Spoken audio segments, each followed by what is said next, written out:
How much do you believe your parents sacrificed for you? No, unbelievably. They almost went bankrupt for me. My dad, we were living in a very small house, and then he got tenure, then we moved into this bigger house. And it was everybody had their own room, and it was really great, and everything was wonderful. And then my skating just sort of they had to sell the house to pay off their bills and move into a smaller house way out in the country. Why? To support your skating? Just to pay off their debt. Okay. When my mom was diagnosed with cancer, that day she said that I had 1 year left in skating. They were going to keep me skating 1 more year, and then I'd just stop, and then I'd go to college. It was my senior year in high school. It was the first time I've ever just pushed all my chips in and said, all right, I'll do anything anybody tells me to do, and I'll do it as hard as I possibly can. And things started to click. And so the 3 nationals that I competed in before that were I was 9th out of 9, 9th out of 10, and then I moved up to junior and I was 7th out of 9. So there was nothing there that shows promise or anything. It's just I'm one of the away team members in Star Trek. I'm going to be dismissed. So for me it was like, what have I got to lose? I might as well just work really hard. And that year I won Midwesterns, the sectionals, going to nationals, and it was just sort of like, oh, okay, well, things are looking better. And then I got to the nationals, and I landed my first triple in my program, and I won junior nationals in my last competition ever. It's like, well, that's a good way to go out. But my mom, who just had her left breast removed and most of the inside of her left arm, was wearing a wig because she lost her hair to chemotherapy. She had this twinkle in her eye the whole week. And I go, are you okay? She goes, I'm great. I go, what's going on? She goes, I'll tell you what, you could just have fun and compete, What happened was I'd caught the eye of a coach, a very good coach. That year he coached Dorothy Hamill and John Curry to Olympic gold medals. And he wanted an American guy that he could form and train. And he saw me and he goes, all right, if I get him a sponsor, will he come to Denver? I was like, let me check my schedule. Okay, I could do that.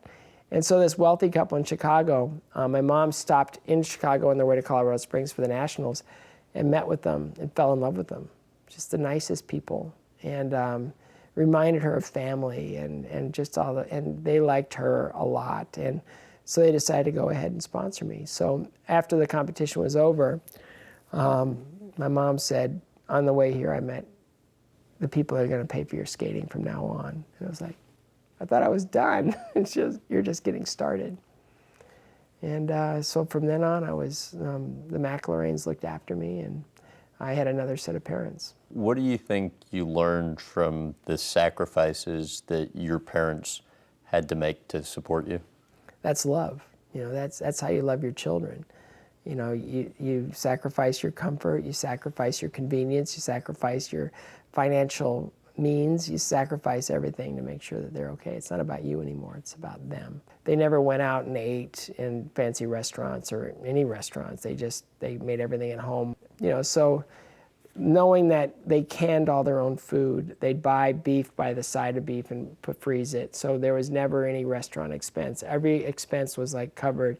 Canned jams, canned pickles, every vegetable was frozen. Everything was, everything was done so that we would never have to worry about the expense of living. Everything was just sort of, they're doing the best they can. So when I'd want to go to a skating party after a competition, you'd have all these, skating moms in diamonds and furs, and, they're all done up. And my mom would be wearing the same thing she wore 5 years ago.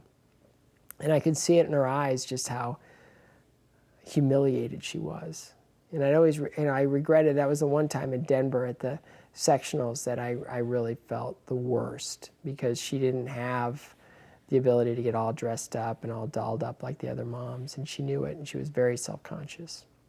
And I look at that and it's like, that's sacrifice, So I could have fun, she would feel that way. She passed away when you were in your late teens from cancer. And why do you feel it was that made you start to believe in yourself? I think it was when I knew the morning that I was told, we were in a room till 3:30 in the morning, and my brother-in-law, I was sleeping on the couch in the family room, and he came in at about 8:30, and he goes, "Your mother's gone." And all I could think to say was, "I know." And so I got up, and I just, got dressed, and I just walked in the backyard, just before you got to the garden in the back. We had about 3.5 acres. We had a pond, and I just walked around the pond, just thinking about her and crying a lot.